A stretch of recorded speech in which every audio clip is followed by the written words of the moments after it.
श्रुति के दिमाग में जब देखो तब ऊटपटांग ख्याल आते रहते थे। उसका ना तो पढ़ाई में दिल लगता था और ना ही कोई मेहनत करने वाले काम में। इसीलिए वो बस किसी तरह बैठे बैठे पैसे कमाने के तरीके ढूंढा करती थी। एक दिन श्रुति देखती है कि उसकी कॉलेज की पुरानी दोस्त मार्केट में एक बड़े से होटल में आइसक्रीम खा रही थी और साथ ही साथ अपना वीडियो भी बना रही थी। अरे पायल, तू ये क्या कर रही है? तू खाते खाते फोन में वीडियो क्यों बना रही है? और तूने कितने अच्छे कपड़े भी पहन रखे हैं और ये चश्मा भी मस्त लग रहा है। अरे श्रुति रुक जा, मैंने जरा वीडियो बना रही थी, क्या तू भी बीच में बोल दी? माफ कर दे यार, वैसे तू ये वीडियो क्यों बना रही थी भला? अरे मैं ब्लॉगिंग कर रही थी। मैं अक्सर जो भी करती हूँ ना उसके वीडियोस बना लेती हूँ और ऑनलाइन डाल देती हूँ। इससे मुझे पैसे भी मिलते हैं और मैं काफी पॉपुलर भी हूँ। अच्छा, इसके बारे में तो मैंने भी सुना है। चल ठीक है, तू वीडियो बना, मैं चलती हूँ, मुझे कुछ जरूरी काम याद आ गया। अरे जरूरी काम? सुन तो श्रुति। मगर श्रुति पायल की एक भी बात सुने बिना घर चली जाती है और अपने फोन में अलग अलग लोगों की ब्लॉग्स देखने लगती है। वाह, ऐसी वीडियोस बनाना तो बड़ा आसान है, मगर ये सब तो कितनी सुंदर और अंग्रेजी में बात कर रही हैं। मगर मैं तो ना ही सुंदर हूँ और ना ही इतनी पढ़ी लिखी। छोड़ो ये सब चोचले, मेरे लिए नहीं बने हैं। ये सोचकर श्रुति ब्लॉग बनाने के बारे में भूल जाती है और वापस से अपने आराम में लग जाती है। मगर एक दिन श्रुति एक रास्ते से गुजर रही थी और उसे एक खंडहर के पास कुछ बच्चे खेलते हुए दिखते हैं। वो आपस में बातें कर रहे थे। ओहो, लगता है ये कोई पुराना घर है जिसे यहाँ के लोग भूतिया मानते हैं। वैसे मुझे तो पूरा यकीन है कि भूत जैसा कुछ भी नहीं होता, लेकिन लगता है इन कहानियों की वजह से यहाँ कोई आता जाता भी नहीं होगा। तभी श्रुति को एक आइडिया आता है और जल्दी से भागते हुए वो अपने घर जाती है। वो अपने घर से कुछ सामान एक बैग में बांध लेती है और फिर वापस उस भूतिया घर के पास पहुंचती है। वाह क्या बात है, क्या बत्ती चली है मेरे दिमाग की। अगर मेरा ये प्लान काम कर गया ना, तब तो मेरे पास पैसा ही पैसा होगा। श्रुति उस घर की टूटी हुई खिड़की से अंदर घुस जाती है और एक टॉर्च को जलाकर थोड़ी रोशनी कर देती है। फिर श्रुति अपना डरावना मेकअप करने लगती है और एक डरावनी सफेद साड़ी भी पहन लेती है। अब लग रही हूँ ना मैं एकदम डरावनी चुड़ैल। अब आएगा मजा। अब भला एक साधारण सी लड़की व्लॉग बनाती तब थोड़ी कोई उसे देखता, पर अगर एक चुड़ैल व्लॉग्स बनाएगी तो हर कोई उसे देखेगा और फिर मुझे मिलेंगे बहुत सारे लाइक्स और पैसे ही पैसे। श्रुति इतना कहकर अपना फोन निकाल लेती है और उससे वीडियो बनाने लगती है। श्रुति डरावनी आवाज बनाकर बोलने लगती है। हेलो दोस्तों, कैसे हैं आप लोग? मैं हूँ चुड़ैल और ये देखिए, ये है मेरा घर। आज मुझे जरा आधी रात को प्यास लगाई, इसीलिए मैं अपने लिए खून की चाय बनाऊंगी। श्रुति ने पहले ही सारी तैयारी कर ली थी। वो घर की किचन में जाती है और चाय बनाने लगती है। वो खून की जगह चाय में लाल रंग मिला देती है और ऐसा दिखाती है जैसे मानो वो खून की ही चाय हो।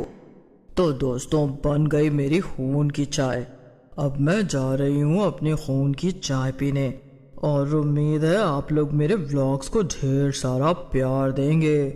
मिलते हैं अगले व्लॉग में। इतना कहकर श्रुति वीडियो बनाना बंद कर देती है और जोर जोर से हंसने लगती है। क्या मस्त वीडियो बनी है। अब आएगा ना मजा जब मैं ये वीडियो ऑनलाइन डालूंगी। श्रुति वो वीडियो ऑनलाइन पोस्ट कर देती है और वापस अपने घर जाकर सो जाती है। अगले दिन जब श्रुति सुबह सुबह उठती है तो अपना फोन चेक करती है। तब उसे अपनी आंखों पर यकीन नहीं हो रहा था।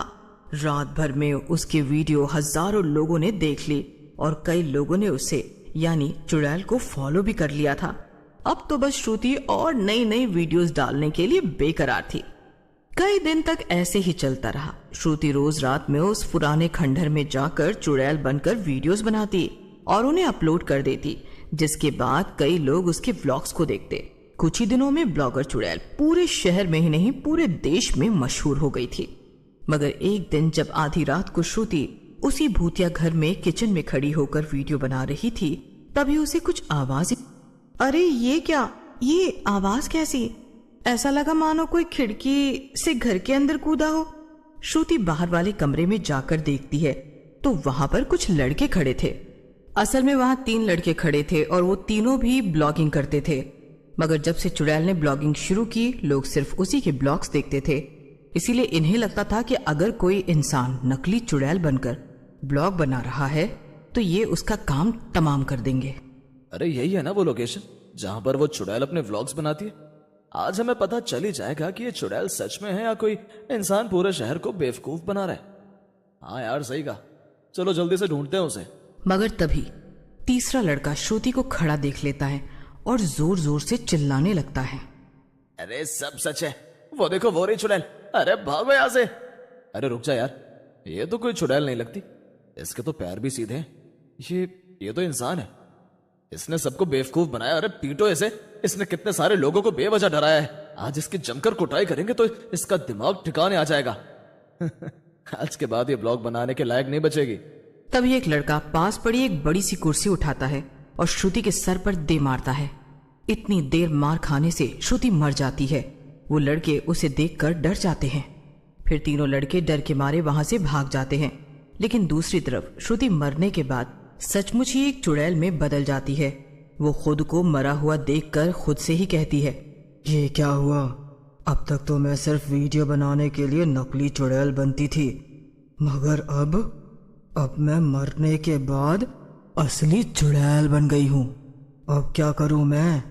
कई दिनों तक तो श्रुति उसी घर में भटकती रहती है, मगर फिर वो अपने चैनल के बारे में सोचती है। अरे हाँ, मेरा फोन यहीं कहीं पड़ा होगा। कितने दिन हो गए मुझे मरे हुए, मैंने एक भी वीडियो नहीं डाली। कितना याद किया होगा मेरे चाहने वालों ने मुझे। अभी देखती हूँ। चुड़ैल अपना फोन खोलकर अपने पुराने ब्लॉग्स देखने लगती है। उसके ब्लॉग्स पर कई लोगों ने कमेंट किए थे और सभी चुड़ैल को और वीडियोस डालने को कह रहे थे। कई लोग उसे धोखेबाज भी बोल रहे थे और कह रहे थे कि ये नकली चुड़ैल है। उन कमेंट्स को पढ़कर चुड़ैल आग बबूला हो जाती है। अच्छा, इन लोगों को लगता है कि मैं फ्रॉड हूँ, तो अब इन्हें मैं बताऊंगी। अब मैं फिर से ब्लॉगिंग शुरू करूंगी, वो भी इसी घर में। चुड़ैल फोन का कैमरा खोल लेती है और उसमें बोलने लगती है। हेलो दोस्तों और दुश्मनों। दोस्त वो जो फिर से मेरी वीडियोस देखना चाहते थे, और दुश्मन वो जिन्हें लगता है कि मैं कोई फ्रॉड और नकली चुड़ैल हूँ। जानती हूँ कि काफ़ी समय से मैं कोई वीडियो नहीं डाल पाई, मगर अब मैं वापस आ गई हूँ। और हाँ, जिन्हें लगता है ना कि मैं नकली चुड़ैल हूँ, उनके लिए मैं अपने घर का पता खुद ही नीचे लिख दूंगी। आप लोग आकर खुद ही देख लीजिए, फिर मजा आएगा। हा हा हा हा। इतना कहकर चुड़ैल वीडियो बंद कर देती है और उसे ऑनलाइन पोस्ट कर देती है। थोड़ी ही देर में चुड़ैल के ब्लॉग में हजारों लाइक्स और कमेंट्स आने लगते हैं। थोड़ी देर बाद जिन लड़कों ने चुड़ैल को मारा था वो तीनों वापस वहां आ जाते हैं। चुड़ैल उन्हें देखकर छिप जाती है और उनकी बातें सुनने लगती है। अरे देखो तो जरा, वो लड़की यहीं कहीं होगी, और मुझे तो लगा था कि वो मर गई होगी, लेकिन वो तो मोटी चमड़ी की लगती है जो अभी तक जिंदा है। और तो और उसकी हिम्मत तो देखो, दोबारा वीडियो भी बना रही है, और तो और हमें चैलेंज भी कर रही है। अरे तुम लोग मुझे क्यों अपने साथ घसीट रहे हो यार? मुझे नहीं मिलना उस चुड़ैल या लड़की से, या जो भी है वो, मुझे उससे नहीं मिलना है, बस मुझे जाने दो यार। ओहो, तो चुपचाप खड़ा रहे यार, हम उस लड़की को ढूंढते हैं। आखिर उसकी इतनी हिम्मत की इतना अच्छे से समझाने के बाद भी वो व्लॉग बनाकर डाल रही है और हमारे काम पर लौट मार रही है। तभी अचानक से चुड़ैल उनके सामने आ जाती है। हा हा हा हा हा। बहुत देर से ढूंढ रहे थे ना तुम लोग मुझे, तो लो आ गई मैं तुम्हारे सामने। अब करो जो करना चाहते हो। जब दूसरा लड़का ये बात बोलता है तब तीनों समझ जाते हैं कि वो कोई नकली नहीं बल्कि असली चुड़ैल है। तीनों भागने की बहुत कोशिश करने लगते हैं, मगर चुड़ैल आखिरकार उन्हें पकड़ लेती है। अरे अरे, कहाँ भाग रहे हो तीनों? जरा रोको तो। अब बताओ, कौन कह रहा था कि मैं नकली चुड़ैल हूँ? इतना कहकर चुड़ैल तीनों को मारकर उन्हें खा जाती है। फिर क्या था, चुड़ैल हर रोज रात में फिर से ब्लॉगिंग करने लगती है, और अगर कोई उसके घर में आता था ये देखने कि वो असली चुड़ैल है या नकली,